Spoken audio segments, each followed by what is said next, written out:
চট্টগ্রামে নির্বাচনী জনসংযোগের সময় নগর বিএনপির আহ্বায়ক এরশাদুল্লাহ গুলিবিদ্ধ হয়েছেন। আজ বিকেলে নগরের চাঁদগাঁও চালিতাতলী খন্দকারপাড়া এলাকায় এই ঘটনা ঘটেছে। এরশাদুল্লাহ চট্টগ্রাম ৮ আসনে বিএনপির মনোনীত প্রার্থী। স্থানীয় বিএনপি নেতারা জানান, মনোনয়ন পেয়ে হামজারবাগ এলাকায় জনসংযোগ করছিলেন এরশাদুল্লাহ। এ সময় গুলিবিদ্ধ হন তিনি। তবে কারা তাকে গুলি করেছে তাৎক্ষণিকভাবে সে তথ্য জানা যায়নি। এ সময় আরও ২-৩ জন গুলিবিদ্ধ হয়েছেন বলে জানান বিএনপির এক নেতা।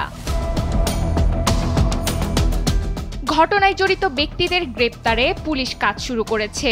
৩ নভেম্বর বিএনপির মহাসচিব মির্জা ফখরুল ইসলাম আলমগীর আসন্ন সংসদ নির্বাচনে বিএনপির প্রার্থীর নাম ঘোষণা করেন। সেখানে চট্টগ্রাম ৮ আসন থেকে এরশাদুল্লাহর নাম ঘোষণা করা হয়।